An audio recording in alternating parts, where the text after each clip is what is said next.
Convolution educare YouTube চ্যানেলে তোমাদেরকে স্বাগত। একটা নতুন চাকরির আপডেট নিয়ে ভিডিওটা তৈরি করা। ভিডিওর সাথে শেষ পর্যন্ত থাকো। আমরা তোমাকে নিখুঁতভাবে জানাবো কি করে অ্যাপ্লিকেশন করতে হয়, কোন ডিস্ট্রিক্টের ভ্যাকেন্সি, ক্রাইটেরিয়া কি আছে, এজ কি আছে, সবকিছু বিস্তারিতভাবে তোমাদেরকে জানাবো। ভিডিওটা শেষ পর্যন্ত মনোযোগ সহকারে অবশ্যই দেখো এবং তোমার যদি ফার্দার কোনো ইনফরমেশন জানার দরকার হয় আমাদেরকে হোয়াটসঅ্যাপের মাধ্যমে যোগাযোগ করতে পারো। আমরা চলে এসেছি উত্তর দিনাজপুরের অফিসিয়াল যেটা গভর্নমেন্ট ওয়েবসাইট, সেখানে এই উত্তর দিনাজপুরের অফিসিয়াল ওয়েবসাইট আমরা এখন আছি।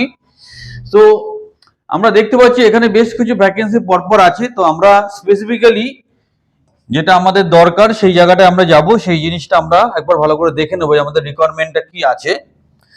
তো প্রথম আমরা কি করব, আমরা রেসপেক্টিভ যে অ্যাডভার্টাইজমেন্টটা আছে সেইখানে আমরা যাব। এখানে অনেকগুলো অ্যাডভার্টাইজমেন্ট পরপর আছে, কিন্তু আমরা মেইনলি ফোকাস করছি ডেটা এন্ট্রি অপারেটরের উপর। ডেটা এন্ট্রি অপারেটর নিয়ে আমরা কথা বলবো। সো আমরা সেটাকেই খুঁজে বের করছি, ডেটা এন্ট্রি অপারেটর। এই যে এটা হচ্ছে নোটিফিকেশনটা, notice for recruitment of 12 data entry operator.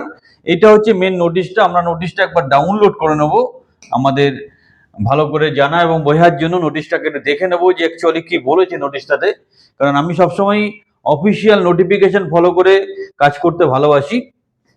So এটা হচ্ছে অ্যাকচুয়াল নোটিফিকেশন। কি বলছে, application are invited in online mode for engagement of post of data entry operator on contractual basis, the extent rule valid। এগুলো যা notification number ছিল সেটা main আমাদের যে জায়গাটা প্রয়োজন সেটা আমরা দেখবো। সেটা যেটা কি দাঁড়াচ্ছে ব্যাপারটা, এটা কিন্তু দেখো এটা বিএলআরও এলআরও অফিসের জন্য হচ্ছে ব্যাপারটা, ঠিক আছে। এটা খেয়াল রাখতে হবে যে কোন অফিসের জন্য হচ্ছে। আমি অলরেডি বলেছিলাম যে প্রত্যেক ডিস্ট্রিক্ট ধরে ধরে প্রত্যেক ডিস্ট্রিক্টে কিন্তু স্টেপ বাই স্টেপ নোটিফিকেশন গুলো আসবে এবং সেই নোটিফিকেশন অনুযায়ী তোমাকে অ্যাপ্লিকেশন করতে হবে। সো এটা উত্তর দিনাজপুরের জন্য বিএলআর অফিসের নোটিফিকেশন। এবার আমরা কি করব, আমরা পরের যে স্টেপটা আছে যে কি কি কন্ডিশন আছে, রেসিডেন্সিয়াল স্ট্যাটাস কি থাকতে হচ্ছে বা এজ ক্রাইটেরিয়া কি আছে, সবগুলো বিস্তারিত ডিসকাস করবো। ভিডিওর সাথে শেষ পর্যন্ত থাকো, প্রত্যেকটা ইনফরমেশন কিন্তু খুব ইম্পর্টেন্ট। সো প্রথম দেখো যে রেসিডেন্সিয়াল স্ট্যাটাস যেটা আছে, তোমাকে অবশ্যই উত্তর দিনাজপুরের বাসিন্দা হতে হবে। নেক্সট কোয়ালিফিকেশন, তোমার qualification graduate from any discipline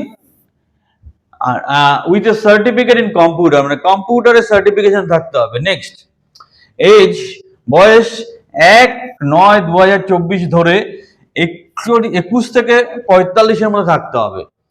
considered salary কত থাকবে, সবচেয়ে ইম্পর্টেন্ট ব্যাপার, 16,000 টাকা।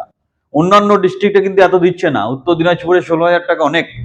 নেক্সট পোস্টটা কি আছে, ডেটা এন্ট্রি অপারেটর। টোটাল কতগুলো ভ্যাকেন্সি আছে, 12টা। 12 number of vacancies are there, 12টা ভ্যাকেন্সি আছে। তুমি কিভাবে অ্যাপ্লাই করবে, ওয়েবসাইটটা ভালো করে দেখে রাখো, নোট করে রাখো, উত্তর দিনাজপুর recruitments.dcpud.in। এখানে গিয়ে তোমাকে অ্যাপ্লিকেশন করতে হবে। কিভাবে সিলেকশন হবে, রিটেন টেস্ট থাকবে, কম্পিউটার প্র্যাকটিক্যাল টেস্ট থাকবে, তারপর পার্সোনালিটি টেস্ট থাকবে, তারপর সিলেকশন হবে।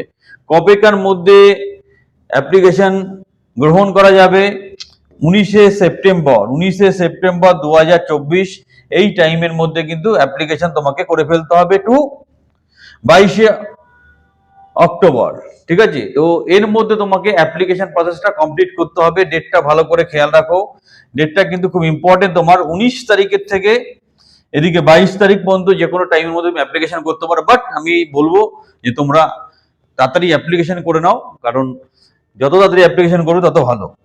নেক্সট আমরা কি দেখবো, নেক্সট আমরা দেখবো যে কিভাবে সিলেকশনটা হবে, সেটা আমরা একটু বিস্তারিতভাবে দেখবো যে সিলেকশনটা কিভাবে হচ্ছে। সো রিটেন টেস্টটা কিভাবে হবে, রিটেন টেস্টে বলছে 50 মার্কস থাকবে, 50 মার্কস থাকবে। The written test shall be on Madhyamik standard and question shall be MCQ type. মাধ্যমিক স্ট্যান্ডার্ডে পরীক্ষা হবে আর কোশ্চেন গুলো হবে এমসিকিউ টাইপের। ইংলিশ থাকবে 10 নাম্বার, অ্যারিথমেটিক থাকবে 10 নাম্বার, তারপর জেনারেল নলেজ থাকবে 10 নাম্বার, কম্পিউটার নলেজ থাকবে 20 মার্কস। এই সব কিছু মিলিয়ে পরীক্ষাটা হবে। Candidate shall be shortlisted on the basis of merit of marks obtained in the written test and shall be called for computer practical test। computer practical test কিন্তু data entry operator একটা compulsory ব্যাপার, এর সাথে থাকছে personality test. So computer practical টেস্টে কি থাকছে, shortlisted candidate after the written test shall be appear then for a computer practical test.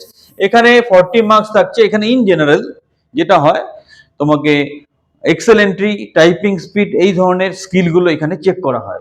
এরপর কি হবে, পার্সোনালিটি টেস্ট, যেটা আমরা চলতি ভাষায় ইন্টারভিউ বলি। তো সেই ইন্টারভিউ হবে, সেই computer practical test shall be followed by a personality test of 10 marks. এটা 10 মার্কস থাকছে, ঠিক আছে।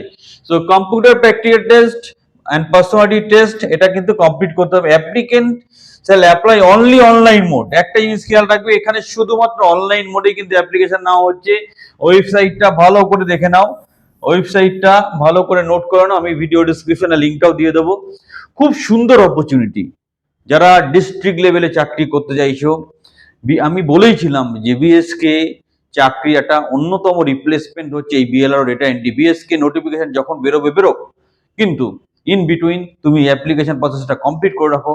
এটা কিন্তু একটা দারুণ অপরচুনিটি, তোমরা সুযোগটা অবশ্যই কাজে লাগাও। এবং খেয়াল রাখো, তোমাকে 19 সেপ্টেম্বর থেকে 22 অক্টোবর এই টাইম ডিউরেশনের মধ্যে অ্যাপ্লিকেশন করতে হবে। ভিডিওর সাথে থাকার জন্য ধন্যবাদ। আর যারা গ্যারান্টি সহকারে এই ধরনের গভর্নমেন্ট কন্ট্রাকচুয়াল চাকরির কোচিং নিতে চাইছো, আমাদের কোচিং প্রোগ্রাম আসতে পারো, স্ক্রিনের ফোন নাম্বারে যোগাযোগ করতে পারো। আমরা তোমাকে নির্দিষ্টভাবে প্রশিক্ষণ দিয়ে একটা উপযুক্ত গভর্নমেন্ট কন্ট্রাকচুয়াল চাকরি তোমাকে পৌঁছে দিতে পারবো। ভিডিওর সাথে থাকার জন্য ধন্যবাদ। আবার চ্যানেলটা সাবস্ক্রাইব করো এবং বন্ধু বান্ধবদের মধ্যে ভিডিওটা ছড়িয়ে দাও।